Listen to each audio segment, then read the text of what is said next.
Todos nós vamos ter que responder a 3 perguntas ao final desta pandemia. O que nós fazíamos antes da pandemia? O que nós fizemos durante a pandemia? O que nós vamos fazer após a pandemia? Dessas respostas, nós vamos poder ter uma visão maior do que se tornou a nossa sociedade e de quem somos nós inseridos nela. A única resposta que é comum a todos é que nós vamos ter a oportunidade de melhorar. Melhorar como seres humanos, melhorar como profissionais, melhorar como membros de uma família. Mais do que isso, nós vamos ter o privilégio de continuar tentando. Um privilégio que foi tirado de muitos durante esse período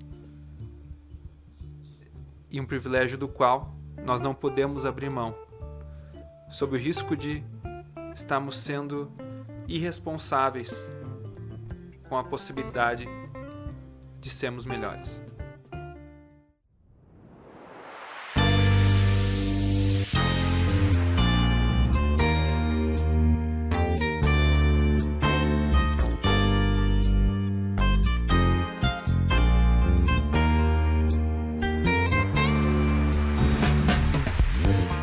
Bem-vindo, bem-vinda a mais um Hipocast, o nosso podcast que quer discutir saúde com liberdade. Eu sou o Vinícius de Souza, sou médico, sou o diretor do Sindicato Médico do Rio Grande do Sul. Na edição de hoje, nós vamos falar sobre a doença que modificou a nossa forma de viver nos últimos 2 anos, Covid-19. Para conversar sobre isso, a melhor forma não pode ser outra do que trazendo quem viveu e conviveu com a doença diariamente. Carlos, Ricardo, muito obrigado os dois por estarem participando do nosso episódio de hoje. Assim, a gente não tem muita regra, tá? A gente não tem muita trava aqui no nosso programa, mas tem um pedágio que todo mundo tem que pagar, tá? Esse é o único. Quer responder 2 perguntas. Eita! A primeira é, quem é você e por que você faz o que faz? Essas 2 perguntas não tem como fugir, tá? E depois disso a gente pode ir para onde a gente quiser, tá certo? Muito obrigado então, Ricardo, muito bem-vindo, um prazer contar contigo. Foi uma honra ser convidado para participar. Posso responder direto? Lógico, fica à vontade. Eu sou fisioterapeuta, trabalho no Hospital Nossa Senhora da Conceição. Sou sócio fundador da Pulmocore Reabilitação Cardiorrespiratória, que atua em Novo Hamburgo e na região. E, bom, trabalhar na área da saúde acho que é o sonho de muita criança. Eu, pelo menos, desde antes de escrever, já tinha noção que queria trabalhar na área da saúde. Entrei em fisioterapia na época no Centro Universitário Fevale, a Universidade Fevale hoje. E, assim, sou extremamente realizado, né, ajudando as pessoas no seu processo de reabilitação, tanto dentro de uma UTI, né, quanto no atendimento domiciliar ou ambulatorial. Tipo assim, resumidamente era isso. Certo, muito obrigado, Carlos. Quem é você e por que você faz o que faz? Bom, Carlos Fete Paiva Neto, né? Eu tenho 53 anos, eu trabalho minha trajetória é dividida entre gestão privada e gestão pública. Eu tenho uma afinidade temática com Simers, eu fui 14 anos diretor executivo do Cindy Lojas aqui de Porto Alegre, né? Trabalhei com os empresários de uma categoria de 16 mil lojas, né, que nós temos em Porto Alegre.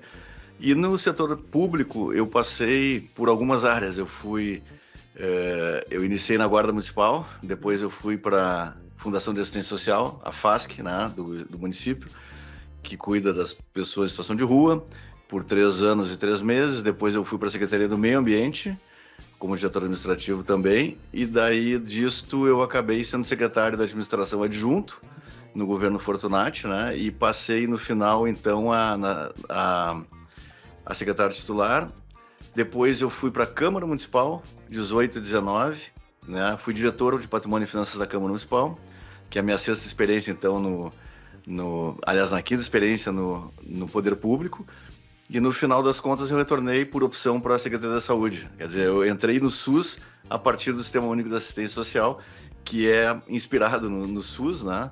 E por opção. Eu tenho uma afinidade muito grande com o secretário Mauro Esparta, que é o nosso secretário municipal da Saúde hoje, E essa é um pouco da minha trajetória, assim, eu sou professor também, e me formei em economia agora, o ano passado, uma segunda graduação, né?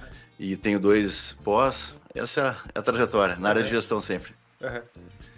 Bom, o tema de hoje que a gente queria conversar com vocês é um tema que até para alguns parece estar batido, mas na verdade não, né? A gente tem muito o que falar sobre ainda, que é a pandemia que nós ainda vivemos, né?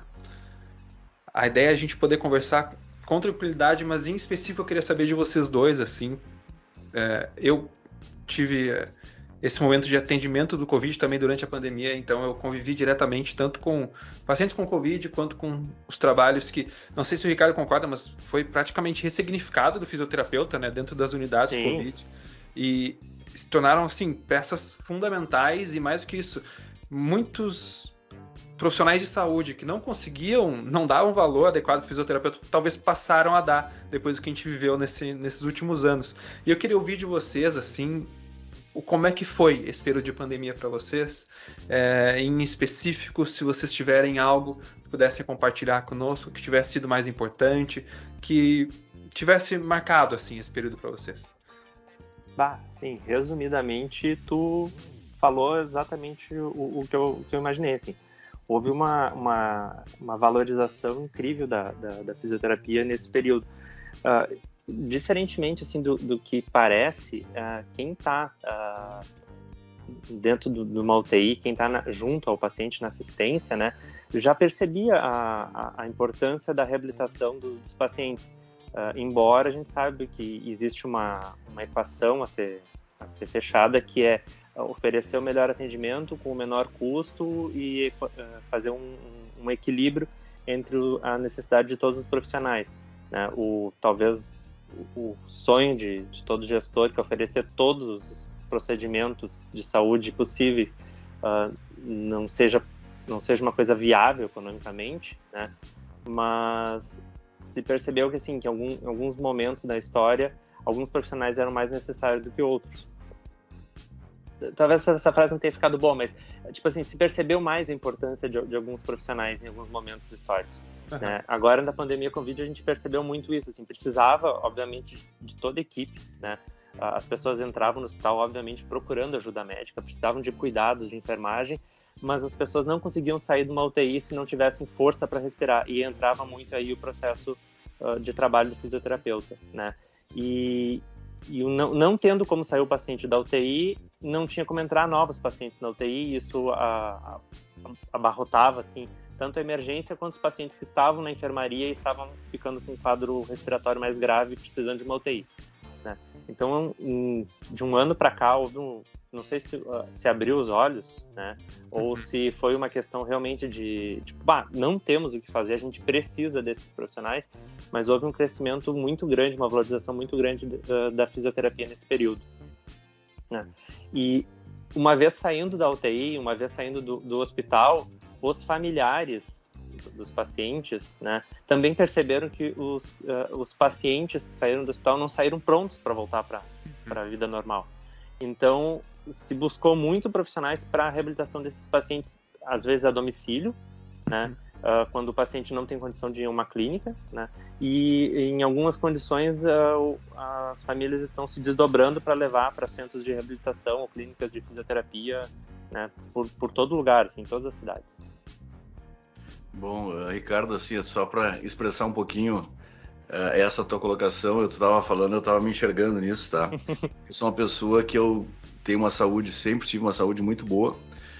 Desde 2014 eu tomo hipertensivo porque eu vi o meu metabolismo mudar um pouco pela questão do peso, um pouquinho, e acabei consultando o cardiologista e desde então eu tomava um hipertensivo. A única medicação alopática, por sinal não gosto muito, e que em alguns momentos até quando eu emagreci um pouco, até de acordo com o meu médico, eu pude lançar mão de não tomar por aqueles períodos. Bom, o fato é que eu peguei Covid esse ano, eu tive 36 dias em coma, do dia 8 de fevereiro, na verdade assim, eu peguei dia 28 de janeiro, suponho eu, tá, de uma pessoa que eu tenho a maior amizade e simpatia, sei que não foi voluntário, como o fato de eu ter passado por algumas pessoas também não foi de uma fé, de uma índole. Realmente a gente tive contato provavelmente com aquela cepa P1 que veio de Rondônia, iniciando meus trabalhos na Secretaria da Saúde do município, né, depois de ter passado um ano fora, tocando alguns projetos privados, eu voltei então para a gestão pública, para a Secretaria da Saúde, e casualmente nesse momento eu estava sem plano de saúde. Né? Eu tinha... E aí então, até você se estoubar para mim, eu vou te falar que foi melhor eu estar sem minha avaliação, vamos colocar como consumidor, como cliente, tá? Porque eu fui para a UPA da Zona Norte no dia 8 de fevereiro, sabendo desde o dia 4 tinha saído meu PCR positivo. Passei 24 horas lá, a saturação baixou para 88. Fui para o Vila Nova, né? Fui extremamente bem recebido no Vila Nova, no hospital lá. Só que daí meu quadro não melhorou, assim, acabei indo para UTI e lá eu fui entubado, né? Acho que pelo dia 14 de fevereiro, se eu não estou errado. No dia 16 eu fui transferido para clínicas, porque o Vila Nova tinha a sua capacidade, estava esgotado em termos de repertório, e era uma unidade nova, tudo bem novinho, muito bem atendido, mas realmente tinha alguma coisa que eu precisava mais. Então consegui numa remoção extremamente complicada, tive que ser estubado em 15 minutos de risco eminente de vida mesmo, né? E lá no Clínicas, então, é que eu consegui ter o tratamento. Só para narrar para vocês o que nós estamos falando, assim, se olhar meu prontuário, nem eu acredito, eu fico lendo e tive desde trombose, pneumonia química, tive... quando tu coloca sangue no pulmão, puxa vida, daqui a pouco eu lembro, né? Mas eu tive, fora disso, uma bactéria ultra resistente que pegou no coração. Aí eu tive que essa bactéria, para minha sorte, ela foi pela corrente sanguínea parar na minha panturrilha esquerda. Eu tive que drenar 350 ml de líquido inflamatório por 5 dias, porque eu não tinha antibiótico para ela. Eu tive falência renal, tive fazer hemodiálise, eu tive, olha, um pupurri de coisas, assim, que se contassem até... não daria para acreditar muito. Fiz cateterismo, que é uma coisa que eu jamais imaginei na minha vida ter que fazer, mas acabei passando por isso em meio a toda essa situação, sem ver nada, né? E a minha reabilitação, ela foi uma reabilitação muito difícil. Quando eu saí do coma, que eu fui para a parte de recuperação, eu não mexia nem os dedos da mão quase. Eu tinha perdido 31 quilos de massa magra e músculo, né? Então, assim, estava com o ombro caído, estava completamente desconfigurado, minha cabeça, eu perdi cabelo, fiquei com uma escara na cabeça, assim, até tem a cicatriz até hoje, mas o meu cabelo, graças a Deus, voltou ao normal. E não tive sequela, graças a Deus, nenhuma neurológica, mental, assim, isso realmente é algo que eu fico muito satisfeito. E o que eu fiquei, e o Ricardo vai entender o que eu vou dizer aqui, é com uma neuropatia muito forte nas pernas, né?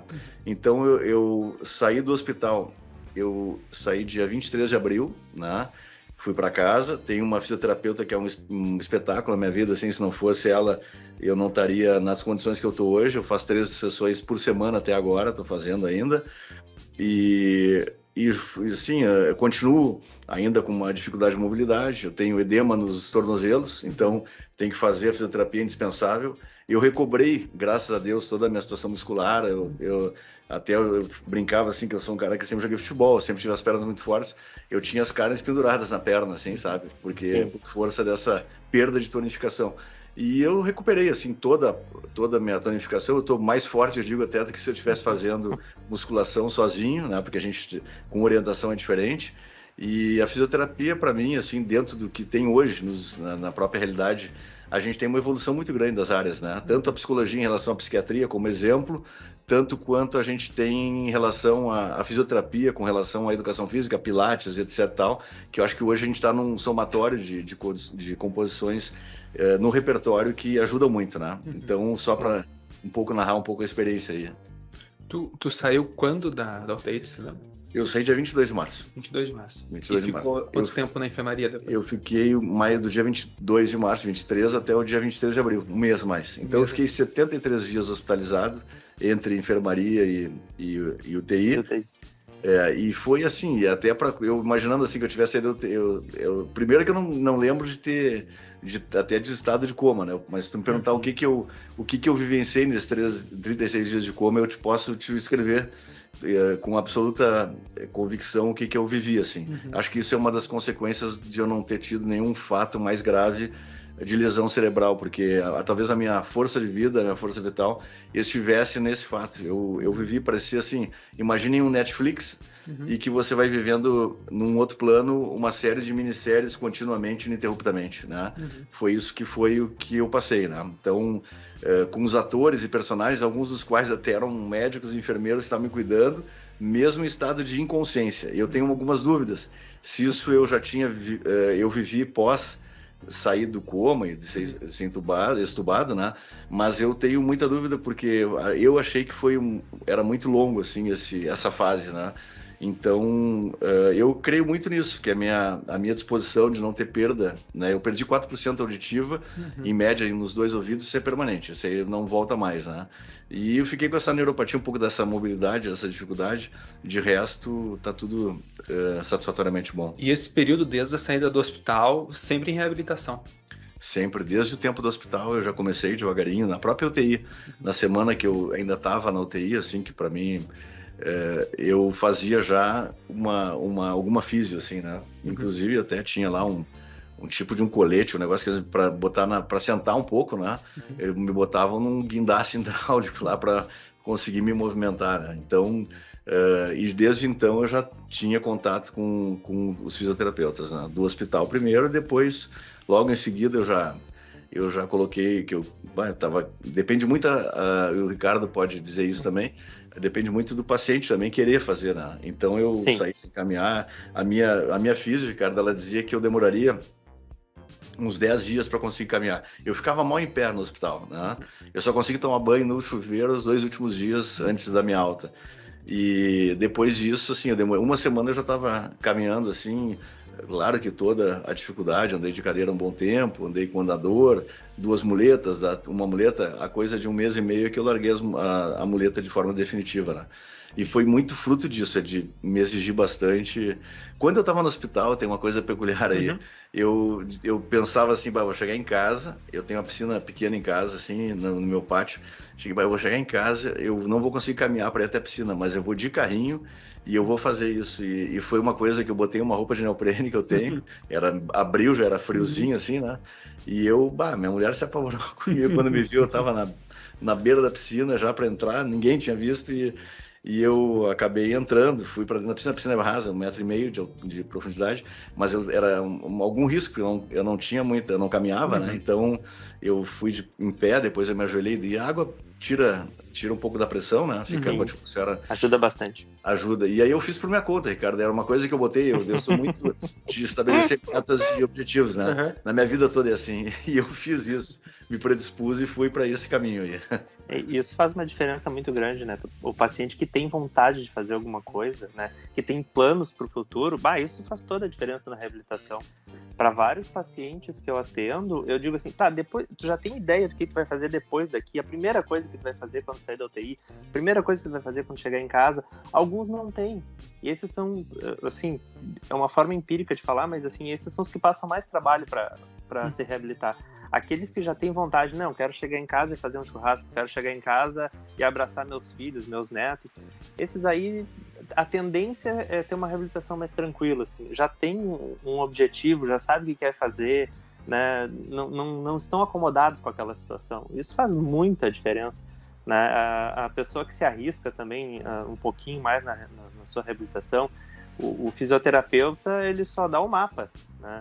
Se o paciente não quiser seguir a trilha, né, não tem como fazer uma pessoa ganhar força se ela não quiser fazer força, né? E isso faz muita diferença. Eu tenho um paciente, e daí é engraçado quando tu falou assim, não, minha sorte foi não ter o plano de saúde, foi estar no SUS. Eu tenho um paciente que foi atendido via plano de saúde aqui em Novo Hamburgo, ele foi para casa completamente plégico. Era uma tetraplegia total, né? Ele foi com cama hospitalar, ele não conseguia fazer nada, né? Foi mais de 2 meses, né, de trabalho de fisioterapia, 2 vezes por dia, 7 dias por semana, para conseguir botar ele em pé, assim, só com uma pessoa para ajudar. Ainda hoje, né, ele começou a fisioterapia comigo em junho, ainda hoje a caminhada é assim, com muita ajuda, né? E ele saiu do hospital numa situação pior que a tua, né? E tem um processo longo ainda pela frente. Eu tô chutando, né, assim, de uma forma, vamos dizer assim, otimista, que vai 1 ano, né? A tua reabilitação aí já tem, se eu não errei as contas, 6 ou 8 meses, né? E tu ainda tá fazendo fisioterapia 3 vezes por semana. Então, o impacto social, o impacto na atividade laboral que essa doença vai causar ainda.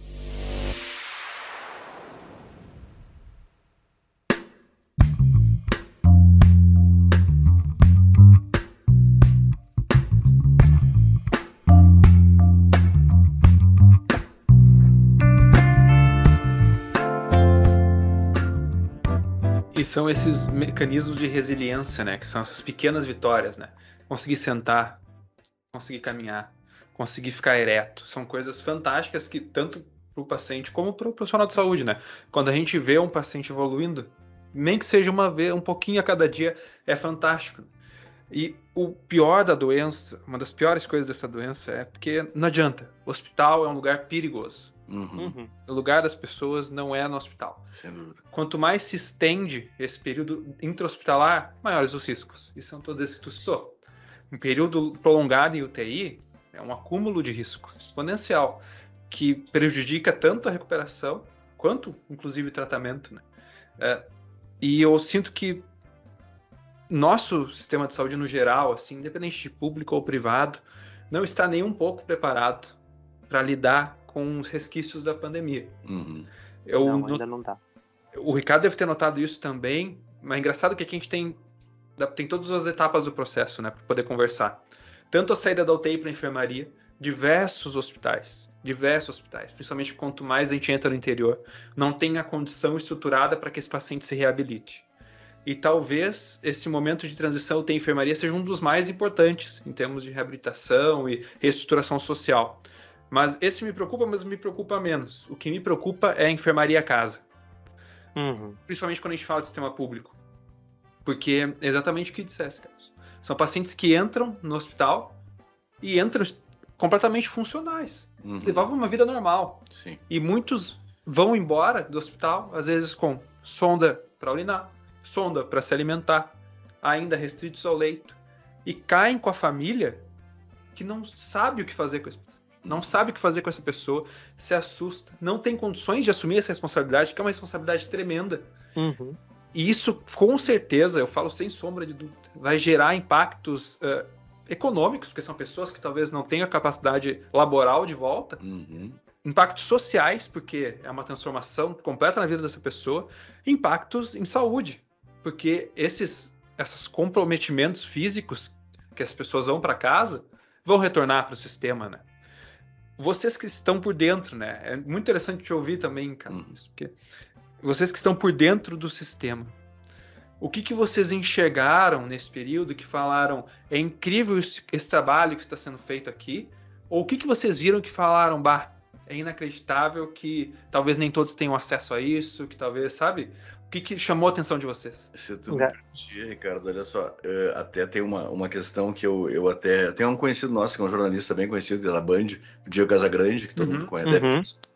O Diego teve Covid 10 dias lá. E a informação que me parece, eu não estou errado de memória, ele gastou 70 mil reais, eu não sei se dólares ou reais, com o tratamento em 10 dias nos Estados Unidos, que não tem um sistema único de assistência de saúde, tá? Provavelmente foi 70 mil dólares. Exatamente. Então, assim, o que eu percebo, assim, se tu for nos perguntar por que eu dei graças a Deus que não tem plano de saúde, porque eu vi pessoas com plano de saúde em que eu já fui gestor de um grande plano no tempo do Cindy Lojas, tinham 6.200 beneficiários nesse plano, então eu conheço um pouco a métrica também da ANS, um pouco como funcionam os regramentos, né, de planos, e o SUS eu passei a conhecer aos poucos, estou conhecendo ainda até, para dizer bem honestamente, mas uma coisa que eu digo, assim, o nosso sistema ele tem uma condição. É claro que para tu acessares o sistema tem uma dificuldade. Em relação a essa pandemia, o que eu te trago, assim, que eu acho que eu trago para todos aí, é de que não existe um repertório objetivo, tá? O meu sintoma, por exemplo, que eu tive de Covid, foi uma dor de cabeça maluca, assim, parecia que o cérebro ia saltar. Eu peguei numa quinta-feira à noite, provavelmente, se ele tenha sido isso, sexta, sábado e domingo, na véspera do dia 1º de fevereiro, ali, do feriado do dia 2 de Navegantes, é que eu fui trabalhar completamente balhado. E eu estava tinha marcado no dia 1º de fevereiro meu exame admissional na prefeitura, depois de um ano fora da gestão municipal, entre Câmara e Prefeitura voltando, eu tive que fazer o exame admissional. E eu estava com o exame agendado. Não são muitos que fazem isso, tem um decreto que estabelece 30 dias, né, para dar admissão. Eu ingressei dia 5 de fevereiro, meus atos saíram dia 19 de janeiro, aliás, 5 de janeiro eu entrei, dia 19 de janeiro saíram meus atos de nomeação, as portarias, e no dia 1º de fevereiro eu estava com a consulta marcada já, uma semana. E eu não quis faltar essa consulta, evidentemente, porque eu precisava ser admitido, concluir o processo admissional. E nesse dia minha pressão estava 16/10. Eu já estava sentindo sintomas fortes, né, da doença, já tinha pego, e eu até acabei sem querer, objetivamente, assim, tendo pessoas, porque a cepa é muito contagiante. Eu não fiz nada para me expor a pegar, entende? Eu passei o ano inteiro de 2020, eu fiz prestações de contas eleitorais de 2020 em Viamão, Canoas, e não me isolei, assim, eu tomava cuidados muito extremos, assim, no máximo que eu podia, mas eu tive ambientes que eu não tinha controle nenhum de contato com outras pessoas, e não peguei a doença porque eu realmente... o jeito que eu peguei, que eu me contagiei, que foi numa conversa distante, numa mesa, assim, de um colega, e do jeito que eu devo ter passado também para alguns outros colegas próximos, assim, nos dias seguintes, me surpreende, assim, porque eu peguei uma cepa violentíssima e, como eu falei, no repertório todo, pelo que a gente ouve de narratórias, nós temos desde a questão de perda de paladar, de olfato, mas tu tens, como eu, assim, a dor de cabeça, que eu não tive perda de paladar, não tive perda de olfato, eu não tive. Então, é um repertório de possibilidades. E seguramente, o Ricardo não me deixa falar nada que não seja verdadeiro, a gente não tem realmente uma única solução. Tu tem que trabalhar isso de forma multidisciplinar, assim, não é fácil. Então, isso é que eu digo, assim, é que realmente eu vejo que a gente está até muito bem, assim, frente a esse contexto. Se eu tivesse plano de saúde, eu tenho certeza que algumas das coisas que eu tive como recurso pelo SUS, talvez eu não tivesse da maneira que eu tive, né? Tão simples, tão objetivamente os recursos colocados, porque no plano aí entram outros parâmetros, outras variáveis, a própria operadora, o próprio hospital também tem uma relação diferente, né, de transacionar valores com os planos, né? O SUS ele tem a remuneração específica na sua tabela para os procedimentos, então sobre isso dá para falar um pouco também assim do que é assim, né, do significado disso.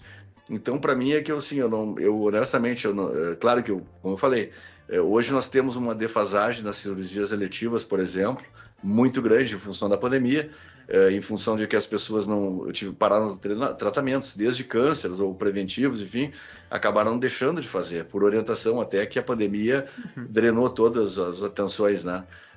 Então nós temos isso. Agora eu acho que a gente tem um caminho assim, muito importante em termos de consolidação do sistema.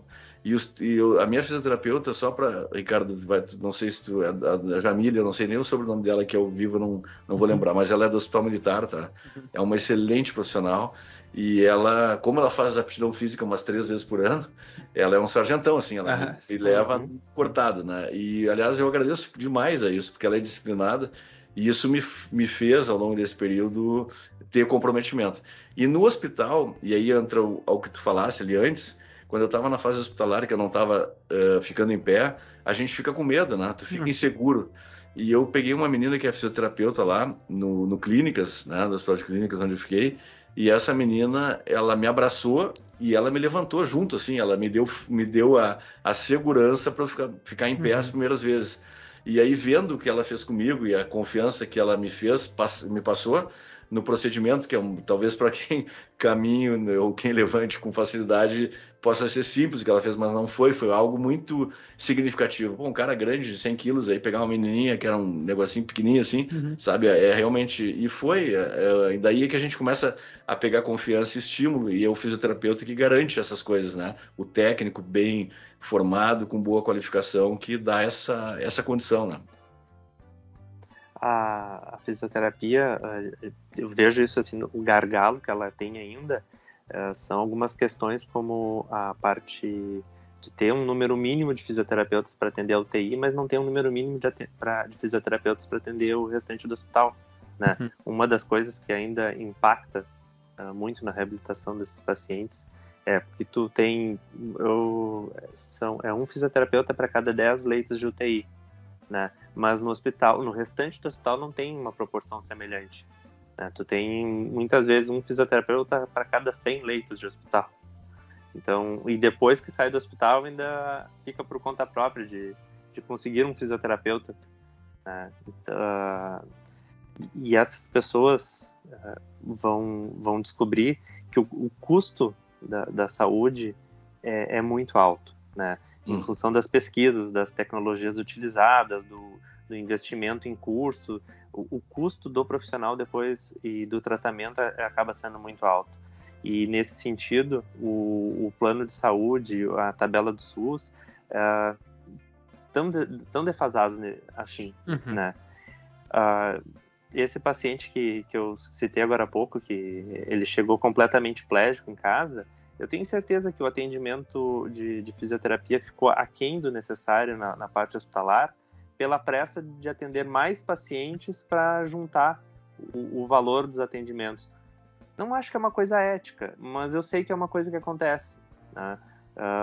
Então, o profissional acaba atendendo muito mais do que a sua capacidade de fazer um bom atendimento, né? Isso se reverte depois quando o paciente vai para casa. Poderia ser melhor, né? Mas é uma situação que acontece muito. Imagino que hospitais de interior a situação seja semelhante. O engraçado é que o Carlos falando parece fácil, né? Parece que é super simples, né? Tu se recuperou, que foi tudo bem.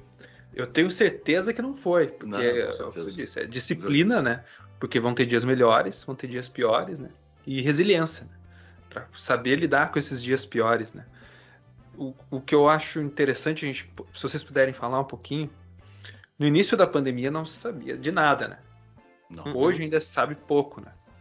E aqui de novo, vou fazer de novo o elogio que eu fiz no começo, porque nesse início que não se sabia de nada, os profissionais de saúde que iam lá e abraçavam os pacientes era fisioterapeuta, que ia lá e trocava, e colocava máscara, trocava máscara, e testava, e caminhava, eram eles. E a gente não sabia quão contagioso era, quais os potenciais riscos.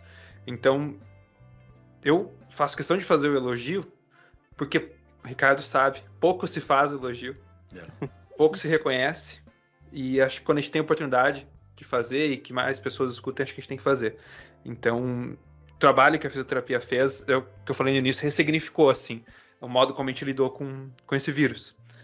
E aí eu queria perguntar para ti, Ricardo, duas coisas, tá? Óbvio que aqui a gente pode falar em cima do outro, não tem problema nenhum. Primeiro, se tu pudesse falar um pouco como é que foi teu dia a dia, assim, de lidar com os pacientes, especificamente aí, tanto em UTI, Covid, né? Quanto eu não sei, você provavelmente deve ter feito um pouco também do pós-Covid, né? Essa reabilitação, essa recuperação, como é que foi para ti? E uma dúvida, a Pulmocor, né? Que tu é sócio fundador. Pulmocor. Ela é pré ou ela é pós-pandemia? Foi um empreendimento que surgiu ou algo que vocês já tinham? Era um empreendimento que nasceu um pouco antes da pandemia. E quando veio a pandemia, a gente foi obrigado a deixar em stand-by durante um tempo até existir confiança de pacientes, e médicos e profissionais para encaminhar os pacientes para reabilitação. Então ela demorou um pouco para começar a atendimento. Mas assim que a gente viu que os atendimentos de pós-Covid eram semelhantes à reabilitação cardiorrespiratória, né, e os pacientes começaram a sair com essa necessidade, né, obviamente aqueles que ficaram com problemas cardiorrespiratórios, né, tem paciente que ficou com problema neurológico, precisa de fisioterapia de reabilitação neurológica, neurofuncional. A vida no hospital ela foi um pouco estranha, assim, porque teve muita gente assustada, né, muita gente assustada no início, que imaginava que fosse um vírus com poderes especiais, assim, diferentes de outro vírus, e teve fisioterapeutas que dizem, não, é mais um vírus, temos que tomar cuidados como todo e qualquer vírus, né, como toda e qualquer doença contagiosa, né, com todos os aparatos necessários, e tipo assim, vamos em frente com o nosso trabalho, porque o nosso trabalho exige contato com o paciente, em algumas situações vai exigir fazer aspiração de paciente que está em ventilação mecânica, tendo que quebrar o sistema ali porque o aparelho de sucção fechado não funcionava direito. Teve momentos assim. Eu vou te dizer que foi gratificante em alguns momentos, foi triste em outros momentos, né? Gratificante porque tu via, assim, o quanto fazia diferença na vida dos pacientes dentro do hospital mesmo, na UTI, né? O nosso trabalho surtia efeito, assim, na hora, né? O paciente precisava sentar para respirar melhor, a gente ajudava ele a sentar, melhorava a respiração do paciente na hora, né? Outros pacientes ficavam naquela, vamos aumentar o oxigênio, não, vamos ajudar ele a virar uma outra posição, e isso já melhorava a respiração do paciente. Outros pacientes, obviamente, mais fracos, demoravam às vezes uma semana para conseguir alguma coisa, mas foram pequenas vitórias que tanto fisioterapeutas quanto médicos, enfermeiros, a gente ia se apoiando mutuamente, e quando um começava a desanimar, o outro, não, vai lá, confia no teu trabalho que vai dar certo, né? Tanto um quanto o outro. Vi momentos bem tensos, assim, tristes para os médicos tomarem decisões difíceis, assim, de quem levar para uma UTI, né? E quem não levar para uma UTI por falta de leito mesmo, por falta de recurso, e ao mesmo tempo olharem para nós e dizer assim, nós vamos confiar no teu trabalho de fisioterapeuta com uma ventilação não invasiva para segurar esse paciente até surgir um leito de UTI, né? Então fica de olho, e a pressão trocava de um ombro para o outro, mas se dividia, assim, né? E isso foi, Ricardo, uma virada fantástica, né? Pelo menos para mim, assim, o modo como nós passamos a ver o paciente pré-UTI, né? Comparado do início da pandemia, com aquela ideia de uma intubação seletiva, né? Para impedir disseminação, com agora, em março, né? Que, bom, Conceição, tu sabe bem, virou várias áreas lá de cuidado intermediário, principalmente lá nos andares de enfermaria, para justamente não sobrecarregar mais a UTI, né? Pacientes que não necessitariam necessariamente de uma UTI, mas precisariam de uma atenção mais intensiva, com ventilação não invasiva, com monitorização, né? Uma área semi-intensiva supriu muito essa demanda, assim, e a gente viu isso na prática, com equipamento, com a tecnologia necessária, como ventilador não invasivo ou um catéter de alto fluxo nasal, né? A gente conseguiu suprir essa demanda de uma forma muito boa. E era um trabalho, literalmente um trabalho interdisciplinar, multiprofissional, assim, que se tu tirar um pedacinho só uma cartinha do castelo, cai todas as cartas, né? Todo mundo tem que estar se apoiando, tem que estar bem afinadinho a orquestra, né? Mas foi uma coisa legal, assim, de ver pacientes saindo da UTI mais precocemente, porque teriam um atendimento de fisioterapia fora da UTI e não precisariam deixar um leito de UTI ocupado, né? Simplesmente porque precisariam mais um dia de reforço muscular, ou de mais uma aspiração, um cuidado com o acúmulo de secreção. A gente percebeu, assim, que isso melhorou muito, essa transição, tanto da enfermaria quanto para a UTI, quanto da UTI para a enfermaria, né? Mas isso graças a um número maior de profissionais. Sem um quantitativo adequado, a gente não consegue suprir essa demanda de uma forma satisfatória. Bom, agora a gente está chegando provavelmente no encerramento da pandemia, né? Grande parte da população vacinada, o aparato hospitalar mais relaxado, né? Com condições de tolerar. O que vocês tiram, assim, desse período que foi vivido, desses últimos 2 anos, vamos colocar? Qual vocês acham que foi a principal lição que cada um de vocês tirou desse período? Porque, assim, todos nós ressignificamos a vida. Todos nós. Com certeza. Por variados motivos. E eu acredito que o ponto de partida do que nós vamos ser como sociedade, como sistema de saúde, é do que nós vamos fazer com essa ressignificação. Para onde a gente vai ir com esse novo valor. Por isso, John, o que vocês tiram de maior lição? E o que vocês consideram que foi o maior aprendizado ou que mais impactou vocês nesse período? Bem, quando começou a pandemia, no ano passado, dia 16 de março, eu tinha um curso que eu passei. Quando eu saí da Câmara Municipal como diretor, eu acabei abrindo uma empresa, e para fazer cursos de natureza livre, que eu gosto muito de dar aula, eu gosto dessa parte acadêmica, e, enfim, eu estava terminando a minha segunda graduação de economia, que até os 24 anos eu tinha feito 35 cadeiras de economia na PUC, e concluí meu curso de 18 até 2020, fazendo mais 21 cadeiras para me formar. Né? O meu currículo antigo era 42, o currículo atual são 35, eu tinha 35, mas eu tive que fazer mais 21 cadeiras. E aí, o que aconteceu? Eu, tendo saído da gestão pública e iniciando uma operação com a expectativa de que a economia também já estava melhorando as condições dela, né, relativamente ao que a gente tinha visto de 17, 18, né? E aí, fazendo uma análise econômica mesmo, né, o que aconteceu? Eu estava com um curso com 16 matrículas vendidas no meu curso, eu tive que devolver, entre o dia 16 e 23, que começaria o curso presencial e não pude fazê-lo, eu tive que devolver as inscrições para esses 16 alunos, né? Então, isso foi um baque. E aí, a partir disso, o que eu tive que refazer?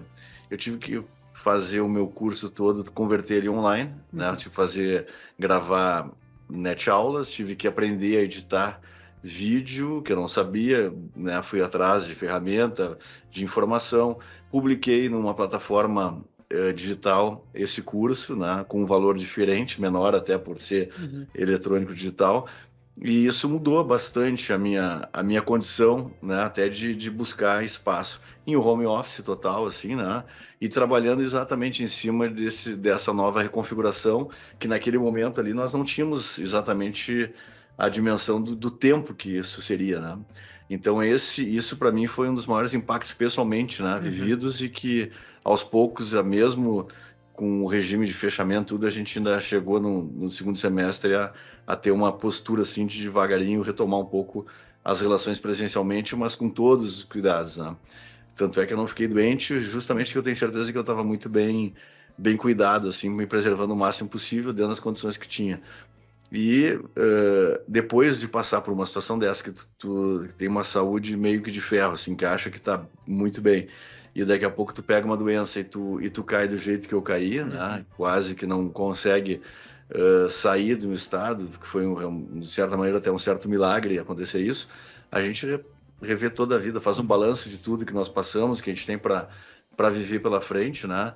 Família, amigos, parentes que a gente muitas vezes deixa um pouquinho renegados de lado, tu passa a ter uma ressignificação disso. Então tu tem que dizer que tu gosta da pessoa, tu tem necessidade de fazer, até porque daqui a pouco tu não vai ter chance de fazer mesmo outras vezes, né? Então isso faz tu pensar muito. Filosoficamente tu tem um impacto na vida, né? E em relação à questão social, eu acho que tem um grande aprendizado. Tem algumas pessoas que ainda não têm ou pelo menos não expõem fica com uma carapaça, não reconhecendo, negando um pouco algumas coisas, né? Mas eu acho que, indubitavelmente, o aprendizado da massa crítica social, ela realmente tem muitas lições a tirar, né? Porque a gente pode fazer uma comparação com a gripe espanhola, com outros eventos, né, que nós tivemos na história da humanidade, mas com esse teor, com esta forma, isso realmente acho que foi único, assim, né? Então, eu diria assim, tem muita coisa para se tirar de fundamentos e revisões de pontos de vista aí, né? Bom, eu vejo que,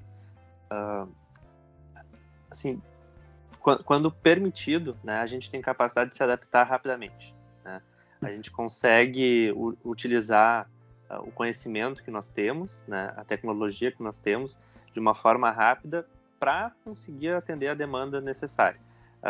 Claro que adaptações às vezes demoram um tempo. Conseguir uma vacina demorou... Depois que se descobriu um vírus novo, demorou 1 ano para conseguir uma vacina, e foi permitido o troço andar rapidamente, então isso funciona bem. Por outro lado, eu ainda vejo assim, que eu não sou tão otimista com relação ao futuro na parte da saúde, porque a gente já teve em 2009 a pandemia H1N1, e a gente não utilizou aquele conhecimento para se preparar para uma nova pandemia como essa. E eu tenho meus receios de que daqui a um tempo surja uma nova pandemia e a gente repita os mesmos erros de agora, né? Deixar tudo literalmente para a última hora. Comprar material de proteção individual para os profissionais que estão em atendimento na última hora. Conseguir leitos de retaguarda para os hospitais e UTIs na última hora. O meu receio para o futuro é esse. Por outro lado, eu vejo assim, talvez com uma geração nova de gestores, uma geração nova de profissionais, a gente também possa reverter isso, usar esse momento para nos adaptar, não necessariamente para deixar tudo ali estocado, mas para, no momento que precisar, a gente consegue fazer tudo isso rapidamente, né? E eu sei, pelos pacientes que eu vejo, que eu atendo, que a gente ainda vai sofrer as consequências dessa pandemia ainda durante alguns anos, se não pela doença em si, mas pelas sequelas que vão ficar, tanto no cunho social quanto no cunho econômico, né? Acho que era isso. Carlos, Ricardo, muito obrigado mesmo. Acho que é muito bom a gente poder conversar com quem está dentro, né? Quem vive, quem viveu, quem sobreviveu. Assim como eu dei parabéns para os fisioterapeutas, parabéns, Carlos, porque não tenho dúvida que não foi fácil, não teve um dia fácil nesse período, desde antes da internação, que talvez seja um dos momentos mais difíceis, que é a ansiedade, que a gente não sabe o que vai acontecer, para onde vai, toda a carga familiar, que abraça junto, mas a gente sabe que a família sofre igualmente junto. Tanto a recuperação do dia a dia, eu tenho certeza que não foi fácil, mas o fato de tu não só ter enfrentado tudo isso, como agora falar sobre isso é fantástico, tanto para quem ouve nós, como para quem talvez esteja passando pelo processo ainda e possa te ver, te ouvir como uma referência, uma perspectiva. Então, queria agradecer muito para vocês. Para mim é muito importante que a gente possa ter esse tipo de conversa aqui, porque chegando isso para as pessoas, elas podem ter exemplos, podem ter referências e pode às vezes ser um pouquinho de força que falta num momento difícil. Não. Caso um de vocês queira, os dois, óbvio, né, deixar um recado final, alguma rede social que queira passar para o pessoal, de repente da Pulmocore, algo que vocês querem que o pessoal siga. E no começo, eu sempre minto no começo, tá? Eu minto abertamente, porque eu falo que só tem um pedágio, né? Que é quem vocês são, etc. Mas são dois. O pedágio final é que vocês têm que escolher uma música pra gente encerrar nosso programa. Pode ser qualquer música, não tem restrição. Podem ficar pensando um pouquinho, porque a gente faz a magia da edição aí, o Cris resolve. Parece que não pensaram nada. Então, muito obrigado, Ricardo. Muito obrigado, Carlos. Um prazer receber vocês aqui. Pensar numa música, assim, de improviso. Se quiserem deixar o contato de alguma rede social, deixar algum recado final. Eu vou dar minha música aqui, então. Beautiful Day, do U2, tá? Muito que bom. É uma música que eu acho que cabe um pouco aí também, que levanta um pouco. Sabe que 4 dias antes de eu sair do coma, eu perdi meu pai, né? Não foi por Covid, foi por depressão. E eu fiquei sabendo disso, obviamente, depois que eu saí do coma, 10 dias passados, né? Então, tive algumas perdas, assim, né? Então, a gente tem um pouco do sentimento também associado, mas o fato da gente poder falar aqui também, eu fiz 7 anos de terapia, então é interessante porque a gente, ao falar, a gente está fazendo uma terapia coletiva, né? Então, acho que tem um pouco isso, é bom para quem escuta, talvez, pode ajudar alguém que precise, mas a gente também está se ajudando em poder falar também uma coisa que funciona bem. Com certeza. Então, isso aí, até as redes sociais, eu acho que a gente pode seguir a Secretaria da Saúde Municipal, que tem tem uma série de dashboard aí que tem muita informação, né, de como é que as coisas vão. Acho que nós estamos bem equipados. Eu me surpreendi muito no tempo da pandemia com a qualificação que a gente tem. Eu sou gestor, então eu sou muito autocrítico, né? E por isso eu sou muito crítico com aquilo que eu vejo, que eu enxergo. Por isso que assim, que a minha analogia até um pouco ela trabalha em cima de bases realmente assim de indicadores de gestão mesmo, né? E é por isso que eu me atrevo assim a colocar algumas coisas. Eu acho que cabe a gente estar acompanhando as informações, lendo, escutando bastante, que tem muita evolução nisso, né? Esse é o recado que eu deixaria final. Ricardo, muito obrigado mais uma vez. Se alguém quiser dar uma olhada nas redes sociais, no Instagram e Facebook da Pulmocore, @Pulmocore, né? Conhecer um pouquinho mais sobre a fisioterapia cardiorrespiratória, reabilitação cardiorrespiratória. Uma música, assim, que tem a ver com o tema. Eu acho que todo mundo não tem como não se emocionar, e as pessoas sobreviventes, as vítimas do Covid e familiares, Trem Bala. Trem Bala, eu acho que é a música que lembra as pessoas como a gente está num no mundo assim, brevemente tudo pode se acabar e a gente tem que aproveitar bem esse tempo, né? Porque é um sopro. Quando a gente vê, a gente já está passando adiante o conhecimento e sendo cuidado por outras pessoas. Essa edição do Hipocast teve as participações de Carlos Fetti e de Ricardo Freza. O Hipocast é uma produção do Departamento de Marketing e Comunicação do Sindicato Médico do Rio Grande do Sul, com produção de Flávio Valente e Renata Simi, captação e edição de Cristiano Oliveira. Muito obrigado mais uma vez pela sua companhia e até a próxima semana.